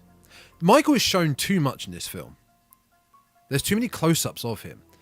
And when Michael doesn't he do the one-arm pull-down in this scene as well? No, he just walks into the room. Oh. He just walks into the room. The cameraman's doing something down the hallway. And he picks up the tripod. Cameraman's setting up. She's getting him to set up stuff. Yeah, he's setting up another camera. And as he's down there, the tripod has the camera pointing at him. The camera starts to move, which is Michael holding up the tripod with the camera. Now, apparently, the leg of this tripod is sharper than a spike. Oh yeah, it's like one of those. It's not a rubber foot like a normal one would be. No, it's Why would it be a spike? But it's more like you're going outside to dig it in your ground. I don't think it was intentional, but it is. If it was intentional, it's one hell of a homage to one of the early slashers, Peeping Tom. It is a homage. It is a throwback to. Oh, I can't remember what it's a throwback to. Peeping Tom. I don't think it was Peeping Tom though. Oh, it's the ultimate. It's exactly like Peeping Tom. It's got the tripod. It's the tripod with the camera basically looking at the killer. God, I've just seen the IMDb score rating for this. God, it's low. What is it, like 3? It's 3. Well, it's 3.9. Oh God. Yeah, I thought that was fascinating. I thought that was actually quite clever. If it was actually down to Peeping Tom, they did it was a intentional reference. They intentionally did it. So let's have a quick look. Trivia. Jamie Lee Curtis saying she hated the film. Oh, even John Carpenter, when he saw this film, he said it made him cringe. He hated it so much. And you know you've done it wrong when you piss off the guy who created him and Deborah Hill. You annoy the two of them. You've annoyed the creators of the franchise with your film. What happened? John Carpenter hates Hollywood anyway. That's why pretty much most of his films bomb. Because he hates Hollywood. Film that hints at what Michael Myers eats. There you go. Yeah, rats. Rats and dogs and things. Yeah, because we get to find again that he lives in the sewer, because apparently he loves to live in the sewer. We found out his birthday. This is the only film that we find his birthday in. Which actually just went past. The 19th of October, 1975. Where do we find that out? It's Harold. When Harold gets the knife, he says you were born on the 19th of October, 1975. Yes, you're right, yep. Stuntman Brad Lorry, who played Michael in this, wanted to come back, but then obviously it got cancelled. He probably wanted the job. After this. He wanted to come back and play him again, but then they changed. The next one after this was obviously Rob Zombie's Halloween. So that's when Tyler Mane took over. Yeah, and obviously the end of this film, Halloween Resurrection, we get I guess... I doubt Terrifier would want to take any inspiration from Halloween Resurrection, but it's very similar to what happens at the end of Terrifier, where Michael's brought into the morgue, the mortician looks at him, and he's alive. Still, of course. October 19th, 1957. That's when he was born. Yeah. I'm trying to find this. This is also... We're going to have a little bit of trivia. We like a trivia here. It's the only Halloween movie that was released in July, which, Why would you do that? Why would you do that? If you really see in the middle of July, people aren't really going to the cinemas in the middle of July, mainly because it's too hot to sit in the cinema. And that's why they call it a summer blockbuster. This was not a blockbuster, and people want dumb films in the summer. You release horror in the spring and autumn. Yes, you release dumb... It was Peeping Tom. Yes, I thought so. Yeah, because it's blatantly Peeping Tom. You release dumb fun films in the summer. You release your Oscar bait films end of the year in beginning of the next year. You don't release Halloween, a film called Halloween, in the summer. No, people aren't going to go watch it. No. But because we're on summer blockbusters, the first summer blockbuster was a horror film. So, there you go. Jaws. You're welcome. If you want to class it a horror film, that is. I do, because it terrified me. Although, interesting little bit of it's quite a cool little, another film. It was one of the Child's Play films when I think it's Bride of Chucky. That was it. Tiffany's going in to try and steal the body parts of Chucky because he's been dismantled or broken apart, and we get to see all the other slashers like paraphernalia. We see Freddy's glove, Michael's mask, chainsaw from Evil Dead, Jason's machete, and she looks at him and she goes, "Oh yeah, boring." She's all boring. In this film, they're talking about Michael's knife. Because Rudy asks her, "Oh, do you think this is the one who did it?" And she went, "No, that's in an evidence room somewhere." And then later on in the Child's Play film, we find out that it is in an evidence room somewhere. Kind of hinting the two of them are together. Okay. Well, I guess you could have that together, and then you've got like the end of Jason Goes to Hell with Freddy's glove, and then leading into Freddy versus Jason. They were. Now this was around the time of Freddy versus Jason to 2005. Is it going to be Michael versus Jason? No. It was going to be Freddy versus Jason versus Ash.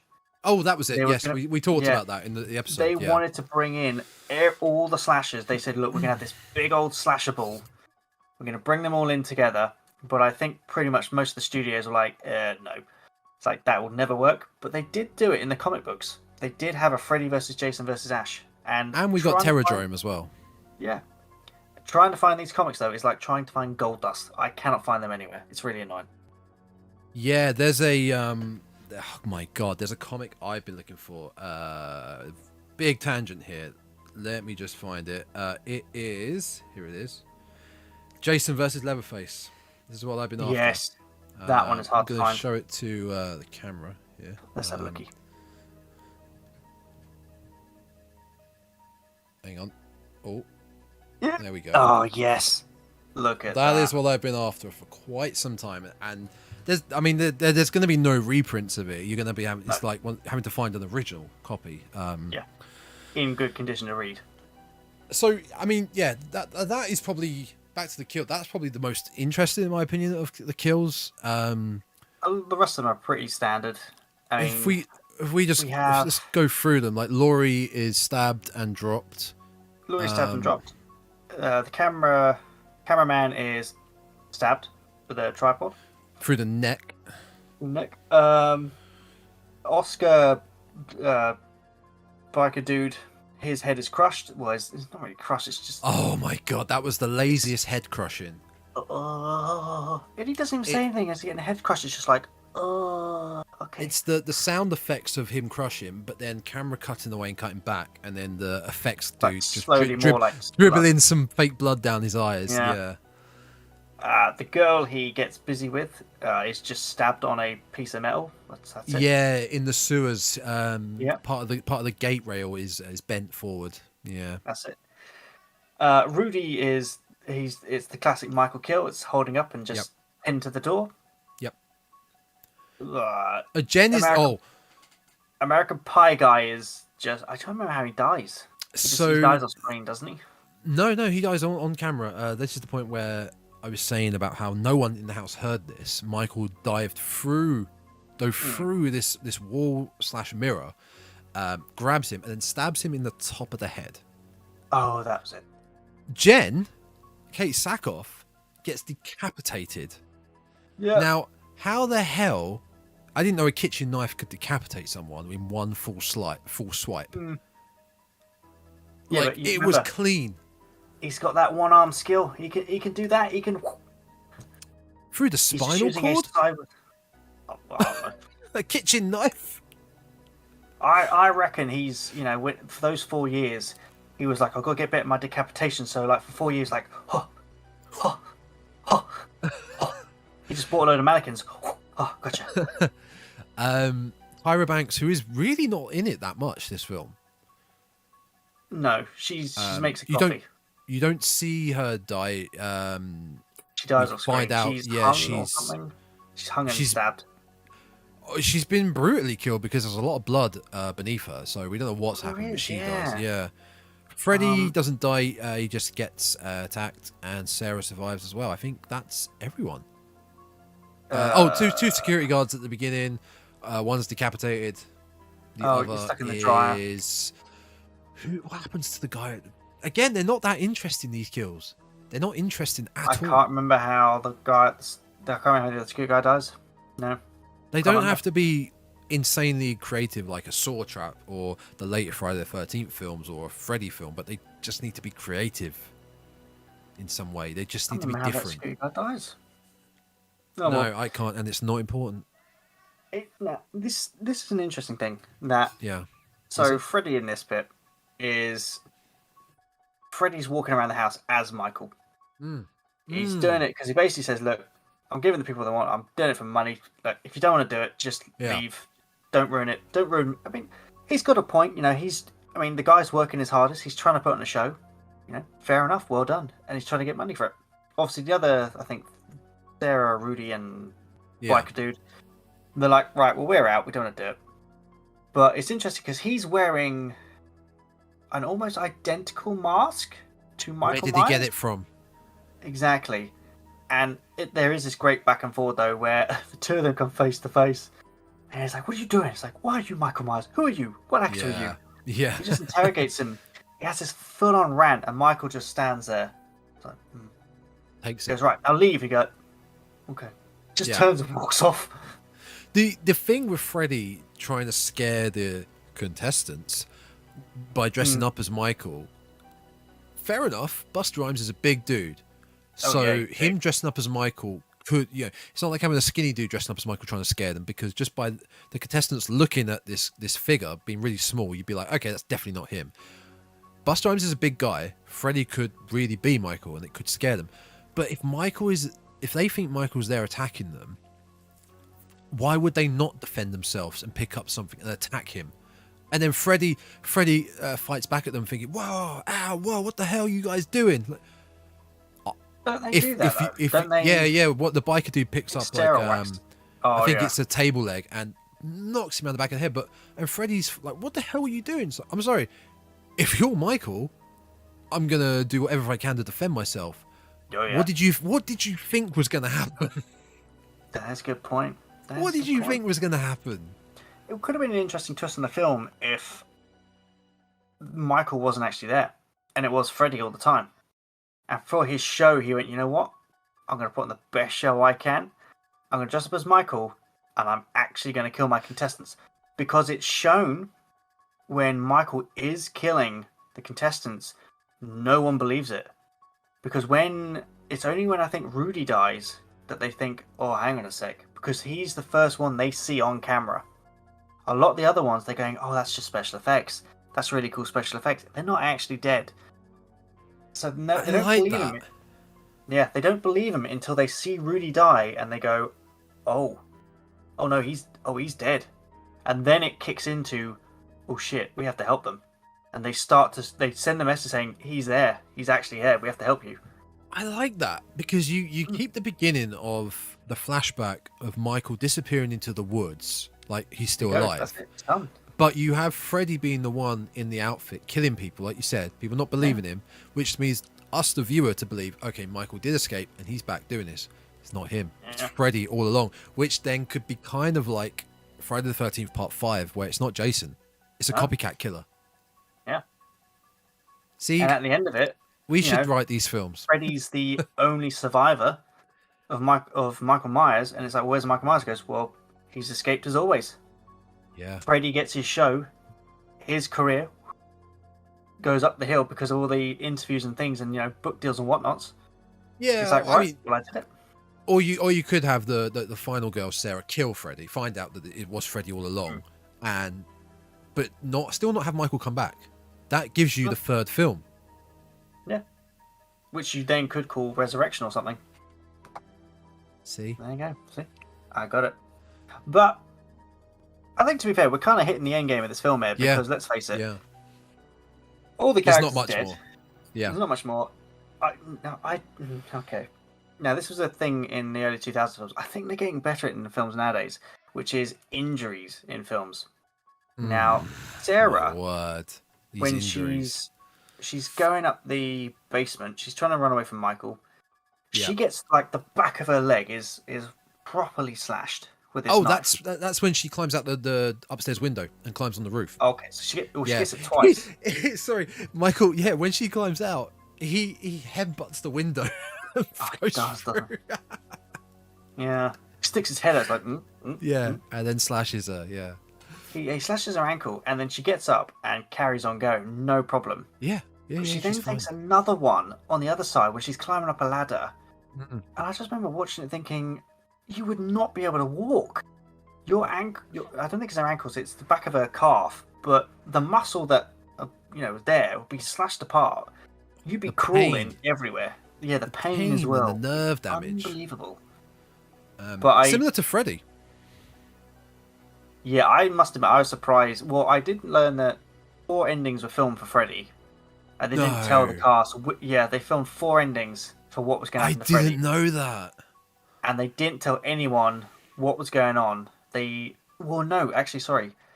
So they filmed the 4 endings, and the director and producer of the film said, "Right, we want to ship the film. We're going to ship the film to all the cinemas, but we're going to ship them all different copies of the film, and each film is going to have a different ending for Freddy, so no one will know what the actual ending is." Okay. And Okay. I think the studio that made it went, "Haha, no, that is so confusing. Don't do that." So they went, "All right." So the ending that you see for Freddy, where he survives, Yeah. is the actual ending. But if you get the DVD, you get to watch all the other endings for the film for Freddy. Man, I need this on 4K now, don't I? Yeah, exactly. But I mean, there's not much. I mean, the ending of this film pretty much just follows a standard Halloween film. Oh yeah, yeah, big We time. get the final girl. She's trying to defend herself against Michael. Deckard's, text messing her something, running around. He's helping her escape because he's watching it No, somehow. actually, you know what? I just realised a thing, a bit that really bugged the crap out of me. What? Oh no, meltdown. What happened? It's when Deckard Yeah. he's watching Michael, Yeah. and he's going up the landing, and he goes, right, he's going up the landing, Yeah. and she goes, oh. She's like, oh. She's being quiet, she goes, oh. And he goes, right, don't scream. She goes, ah! And then stops herself screaming. It's like, I sat there, it's like, he just said don't scream, and you just scream as loud as you can, and then stop yourself. And Michael goes, oh, there she is. And if you saw a sign that said don't scream, you're like, okay. I'm still baffled. Cool. I'm still baffled as to how that message got sent. I remember watching this last night. It was like, what was it? 11:15 or something like that. Yeah. Thinking, why did you scream? Why did you scream? Okay, never mind. Moving on. Yeah, and I think speaking of moving on, I think we both now need to move on from this film and put it behind us. Yes, but not before. Actually, no. You got no. what? You got I one got more? one No, more go thing on, that go really, on, do it. really- Go for it. Go for it. Go for it.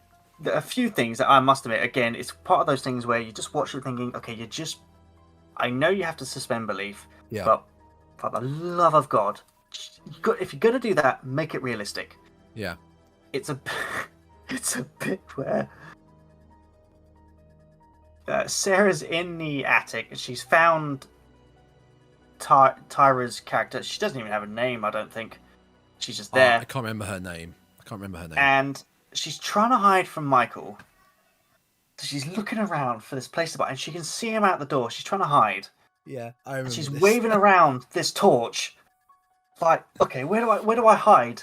Yeah. Flinging this thing everywhere. And I looked at it going, just turn the torch off. You've beamed this thing around this room, so Michael's outside the door, probably standing there thinking, this girl is incredibly stupid. Like, I can see your torch. I know you're in there. You may as well just come out. But alright, never mind. But this great thing, I thought this was where the final confrontation for Michael was going to be. Because she's in this attic, looking around. And for some reason, there's this fuck-off huge big chainsaw in the attic. I don't know why. Is that in the attic? Because the room they end up in know. isn't the attic, I don't think. I think it's a side house. Oh, she's obviously somehow got out of the house at this point. She's down the bottom now. And she finds this big-ass chainsaw, and I was like, alright, final girl time. This is it. So she revs it up, and she's, doing all this thing. And the bit that really bugged... I put Evil Dead time, because let's face it, if you give a protagonist a chainsaw, it's Evil Dead time. Yeah. And she goes to attack Michael, and she puts the chainsaw blade right against his chest bit. Yeah. And this man must be made of steel or something, because this chainsaw blade went thunk, literally cut his little jacket and bounced off. And I just remember sitting there thinking, if you're gonna make people believe that she's about to do damage to Michael, you've got to do some damage, like have a little bit of flesh or something come out, not just donk. Similar to the end of the Texas Chainsaw Massacre, where he he trips over. He gets hit by the wrench, falls over, and ends up cutting his leg, and you see the flesh mangle up. I've just quickly watched it back. She gets into what looks like the garage, because Michael Myers had a garage in his house. Because she gets there by escaping through the sewers. She goes along and climbs up the ladder, which is where you mentioned she gets her other leg cut. Yes. And that's where she gets into where the Dangertainment stuff was. That's where the chainsaw was, and that's what becomes a blaze. Yeah. I just saw the bit with her with a torch on. She's trying to hide. She's trying to hide while she's just seen Michael there with the torch still on. Yeah, she just waves the torch around. It's just daft. And I think this is where Freddy likes talking about frying Michael. He has a real obsession with it. Trick or treat, motherfucker. Trick or treat, motherfucker. He picks up Sarah and goes, let's go. Walks out the door. And, the paramedics arrive. Cops arrive. Interviewers arrive. Which I thought was quite funny. Because they're trying to interview Sarah. Yeah. And she thanks Deckard, which is quite nice. Yeah. Although it's weird because when she thanks Deckard or something like that, the flatmate of Deckard stands and goes, Deckard? You're Deckard? He already knew he was. It's like, yeah, you've just watched this man for like the last hour. Yeah. Sending a text to her as Deckard. Yeah. How would you forget that? Not important. No. But this lady goes to interview Sarah and says, "Oh, what are you going to do now? It's over." And Freddy just walks up and goes, "Hey, Dangertainment is off the news. Michael is not to be exploited for any reason. Blah blah." And she's sitting there thinking, "No, of course he's not. I don't think you're going to tell him you were walking around as Michael, were you?" No, okay, well, we'll keep that quiet. We'll leave that off the table. Yeah, but we'll keep pretty that much, quiet. Michael's sent off to the morgue, which is quite an amusing bit because the Undertaker or the mortician. The mortician, yeah, we mentioned that. She goes, "Not another one." He goes, "Celebrity. It's Michael Myers." It's like, okay, does the thing, opens the bag. Michael opens his eyes, and film ends. Yeah, let's put this. Sorry. No, there's a really tacky sound scare at that point. He opens his eyes, and there's this weird jump scare noise, and I just remember watching it thinking, oh yeah, the sound wouldn't be there. It's just a very, very cheap jump scare. Yeah, it's like, you didn't need that. It's like, we know he's alive. Of course we know he's alive. It's Michael Myers. Of course he's coming back. Anyway, it's gone. It's done. We did it. We did it. Well done. Applaud for us. We made it through Halloween Resurrection. Can we both agree Ends is better than this? Can you agree with that? I would say that Ends is better. Yeah, okay. Ends is better. I think the issue is you can't compare the two together. No, I mean as a film, as a competent film. Oh, as a film, Ends is probably better. I don't think you can. Obviously, we thought we would compare the two, but I think the issue is that Ends is not meant to be funny. It's not a funny film. No. It's serious. It's a serious horror film. We're doing this serious horror film. It's very dark. It's got a lot of very dark concepts and themes and things that affect people. Yeah. Whereas Halloween Resurrection, they were making it. It's a weird horror comedy. There are some weird moments in this film that, especially coming from Freddy, you just think, okay, it's a weird horror comedy. I think that it's just the writing was so bad that it's not even meant to be a comedy. It's just the jokes aspect of it was they fell so flat. They're so bad. Like, it's not a horror comedy in the state of Return of the Living Dead or Shaun of the Dead. It's the writing is so bad and the jokes are so bad that everything falls flat. There's nothing funny in the film, really. No. You laugh at Return of the Living Dead. You'd laugh at Shaun of the Dead. You laugh at Evil Dead 2. But because they were written that way. Yeah, this is so badly written, this film. That's true. But we will be moving on to a good film. We've both seen it now? Hellraiser? The new one. 2022. No, I have to watch it. So that's what we're doing next this weekend. Yeah. Yes. So we're going to be moving on to Hellraiser 2022 because they couldn't come up with a better name for it. So it's like we have to call Hulu Hellraiser. Oh god! So it's like we have to call Halloween 2018 Halloween. Just come up with a creative name for it. Rather, well, you mentioned that. What could they have called it? You because you talked about how in the comics, like Kirsty becomes there's a different name. Oh, what was what could they have called it? So the books are based on the Hellbound Heart. That was it. That would have been a great name. Yeah. So they could have called it the Hellbound Heart because that is the novel. I don't know if it was. I think it was a short novel, a novella. I don't know what it was, but they could have just called it that. Because again, I think the issue is because if you say Hellraiser, most people will be like, "Oh, that's that film with all those that weird guy with pins in his head." Yeah. Whereas if you said, "Oh, we've made a new film called The Hellbound Heart," some people might think, "Well, is it a horror film?" Some people might think, "Oh, is that like a weird romance thing? What is it?" Whereas obviously they thought, well, Hellraiser's got the appeal, so just call it Hellraiser. Yeah, it's a tough one with the naming, but that's what we'll be doing next time. I have watched it. I'm not going to say anything. I'm going to watch it this weekend. I'm looking forward to seeing all the new Cenobites because I've seen a picture that there's a lot of new ones. I think maybe too many, but there's not a football team's worth. I'll say. Oh, okay. I think you will like it. Oh, I'm sure I will. I'm not going to say anything else, but I think you'll enjoy it, and I think we'll have a more upbeat, positive discussion about a new film on next week's episode or next episode. I might watch part of it tonight. Why not? Why not treat yourself? And we have coming after Hellraiser. We are both going to be see Terrifier 2 in. It's finally releasing in selected theaters in England, so we're going to.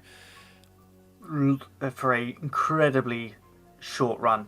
Yeah, 4 days. We were going to go see it Friday the 2nd.